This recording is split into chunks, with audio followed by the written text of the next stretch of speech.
Hey, family, it is your girl, Rose Johnson, with the Spotlight DMV. And today's guest is the definition of resilience, reinvention, and realness. Ooh la la. Ooh la la. She has taken the word grandiose, once used to label her behind prison walls, and transformed it into an empire. I'm talking about the powerhouse behind Grandiosity events and Le Grande Caviar, Miss Susan Smallwood.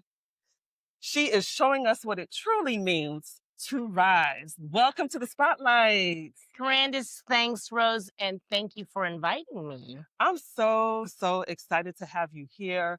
You know, my good friend Joy is who introduced That's us, right. and she could not stop singing praises about you and how you giving her an opportunity is what made her who she is today.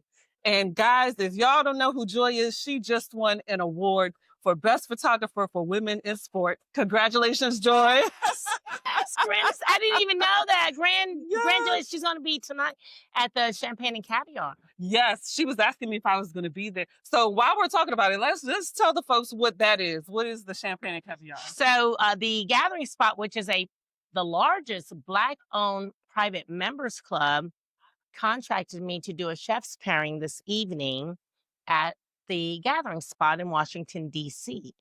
from 6:30 to 8:30. So I'm presenting my paddlefish caviar, which is out of the norm of what I typically market in on my platform. I typically market Royal Eccentric caviar. So anyway, that's happening 6:30 to 8:30. So I'm sharing my backstory on how I started and the entire culture of caviar, unapologetically, Wow. unorthodox. Ooh la la. Well, so let's get into that, talking about your backstory and sharing your backstory. And that is one thing that I have noticed about you. I've done a lot of research coming into this interview, and you have been very open and vulnerable with your journey to where you are today. And so watching the interviews, honestly, it's unlike anything I've heard before. So let's start at the beginning. When folks ask you, how did Grandiosity begin? How do you answer that? So it actually, what you said, you prefaced the interview with that. They called me grandiose in federal prison and haughty. And I consider myself fairly intelligent, but I didn't even know what those two words meant. So when I got over the initial shock of what it meant, I said, I'm naming my business Grandiosity when I come home. Mm. And I visualized that while I was in federal prison, that I was going to produce my first event at a private jet hangar. And I did. I manifested that while I was in prison. Wow. So while I was in prison, physically, mentally, I was not in prison. But prior to that, I was in mental prison for many, many years because of the mental health battles that I endured. So let's talk about that, because you did face a lot of trauma, abuse, but you never gave up. And so as a teen, you faced some trauma growing up. Let's talk about that. Yeah, so my dad was a raging alcoholic. He was in the army. We were stationed we moved all over. I was born in Seoul, Korea. My mother is Korean. And we grew up in Germany and Belgium. So my dad was a raging alcoholic. He was very abusive to both my mother and myself. Although I have two siblings, they were not abused. So I was selected because my father didn't believe I was his child because I was born very pale with chinky eyes. Anyway, so he held that against me for whatever reason. And so fast forward, then he just took out all his anger on me and my mother for years. And when you're traumatized as a child, you like boundaries and self-love. So for years, I didn't know what boundaries meant. I didn't love myself. And I thought love was external. I thought it was another person. I thought it was a man. And I thought it was material possessions. So I became materialistic. And I thought that my validation came from materialistic possessions. So I had to have the biggest, baddest, grandest, whatever it was.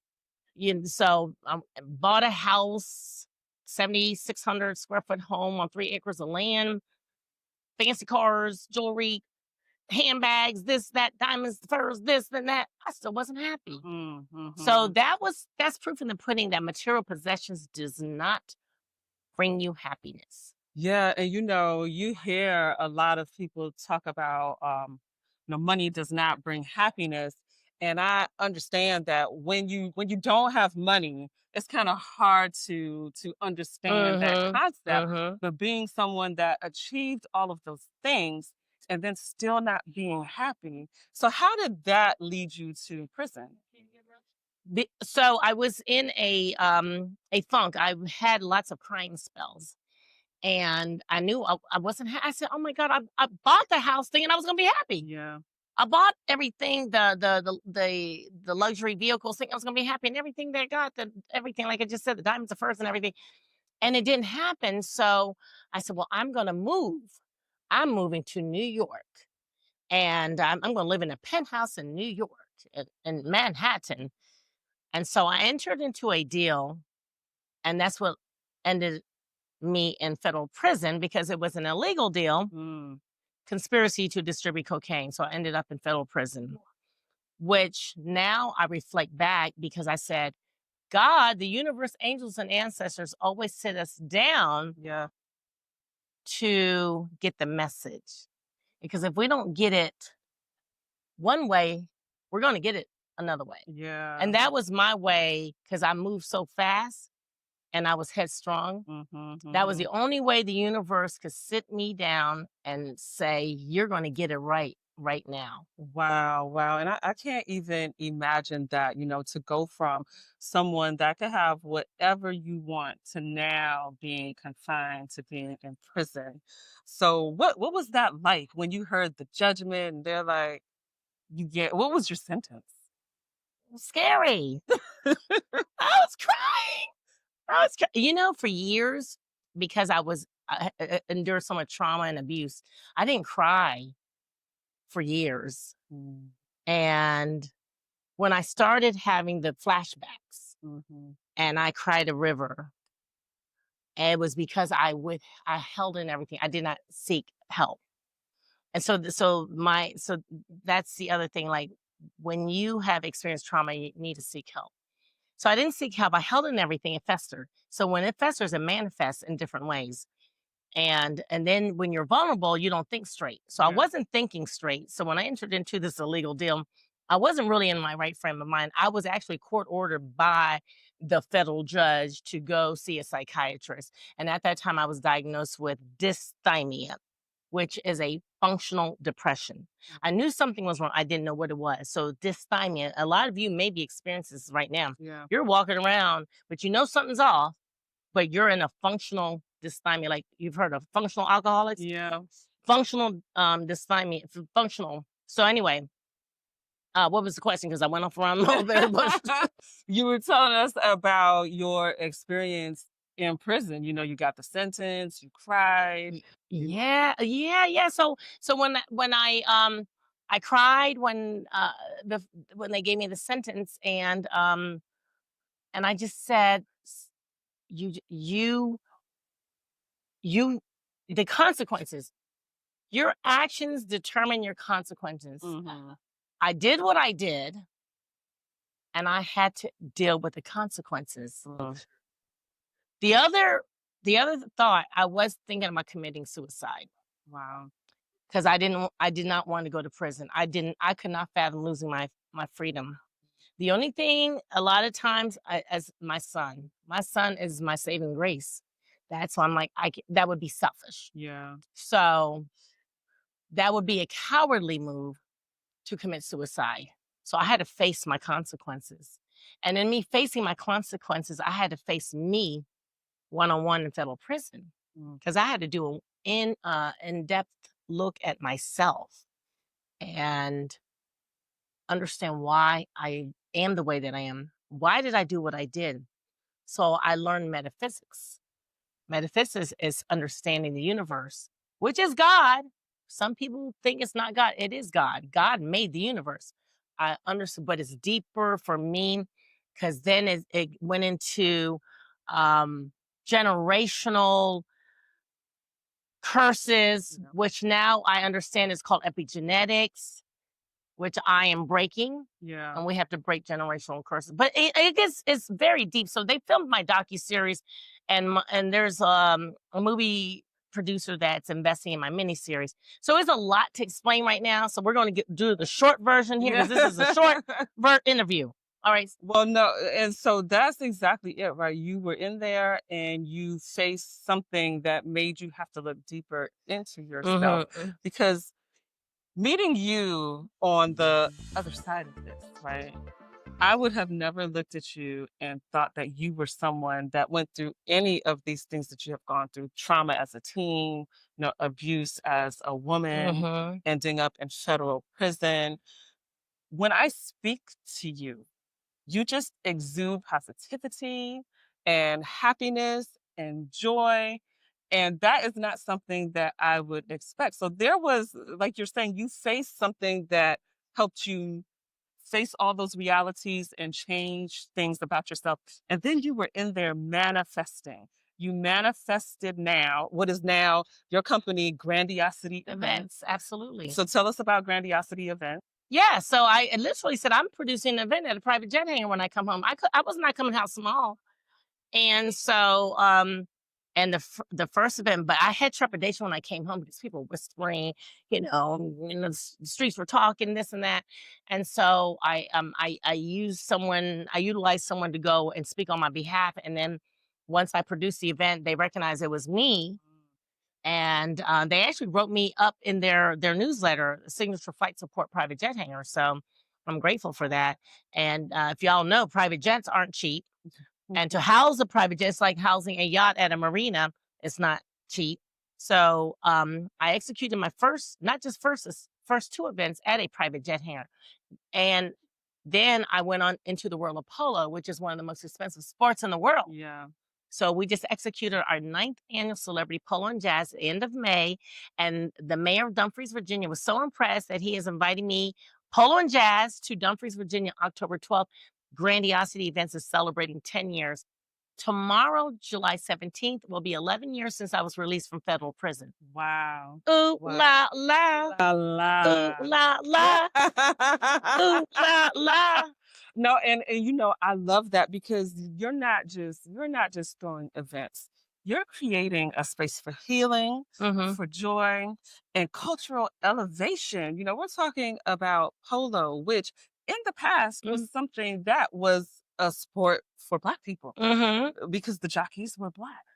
Yeah. And then I don't know the full history, but some way, somehow we got away from that. Mhm. And so I was privileged enough to be able to be a part of the 9th annual Polo and Jazz Festival that took place in May. And it was just so amazing to be out there and to be a part of what you had going Thank on. you. And not just that, though, the people that were there, the same way that you're here and you're open and you're vulnerable. I got to speak to people on the red carpet and I saw inside their hearts. Mhm. Like people were sharing very personal things because a part of this, right, is mental health Yeah. and being an advocate for mental Mhm. health. So let's talk about your advocacy in the mental health space. Yeah, so the last 3 years, actually this year we benefited a Baltimore Healthy Start, which is preventing infant mortality and maternal morbidity, which still it deals with mental health. Yeah. Because when you lose a child or someone loses someone that's giving pregnancy, that there is a mental health that you deal with. So the last 3 years, Grandiosity Events benefited Black Mental Health Alliance, which is the largest mental health agency on the East Coast with the most culturally competent practitioners. And it allowed me the courage to go on Fox 5, Washington, D.C. 3 years ago and share my own mental health journey. And I also had the courage to also tell the audience that I came home from federal prison. So in me sharing my narrative, I took my power back and I freed myself. So I was no longer in this mental prison. Even though I was out of physical prison, I was kind of still in a mental prison because of people talking and stigmatizing me. Oh, her past, this and that. You get to the point and say, I don't give an F what y'all think. And then you just take your power back. And when you take your power back, the universe blesses you and catapults you to a grander stratospheric level. Oh, amen to that. Hmm. And that is what the Spotlight DMV is all about, right? That we are sharing our own narratives, because if we allow other people to share the story, we might not like what they have to say about us. Therefore, we share it ourselves. Hmm. And like you said, you came to that place where you realized this was God. Hmm. God gave you a story, and not to keep to yourself, but to share with others, to inspire them, to allow them to also share their stories and be vulnerable. And so clearly you are not slowing down. No. You are going into, so May was the ninth year. And at that point for the Polo and Jazz event, you were not even sure you were going to get to the next No, that was year. actually my grand finale. Hmm. And I was like, I'm moving out the country. I was preparing to move out the country and everything because I was like, you know what? The corporations fell out 2 years in a row, giving me dollars. And it's a six-figure event to produce. This is polo is one of the most expensive sports in the world. And so I was having challenges the last 2 years. And then I moved it to a whole new venue in Baltimore. That was a whole nother animal that I had to deal with. And then when the guests arrived, they were like, "Oh my grandness, ooh la la." It was on a water backdrop. Rose can attest to that. Yeah. Water is healing for me. So I don't know if it was the water. Everyone said it was a water. I don't know what it was, but it was a grandly beautiful event. And so as a result of that beautiness and the grand vibes, not we got a title sponsor, Dwayne King Law Offices for next year, 6626, back at the Baltimore Peninsula. We have a 3-year, multi-year deal, That's which is a awesome. $5 billion complex. And K&I Healthcare Services is our corporate sponsor. K&I Healthcare Services specializes in mental health, and they have 3 offices here in the DMV area. So I'm really grateful. The universe blessed me to have perfect, beautiful angels that came to keep the legacy going. Yes. Amen. Amen. And I had the opportunity to speak with Mr. Dwayne King on the red carpet. And I already Where's that released. interview, girl? It's coming. It's coming after this one. So you guys are going to hear what Mr. King is all about, because he was amazing to speak to. And this is the thing that for me is the cherry on top, because you get into these spaces and everybody's dressed up and with their cigars. And if you don't know who you are, you might look at that and feel some type of way, right? Mhm. Being in that Mhm. space.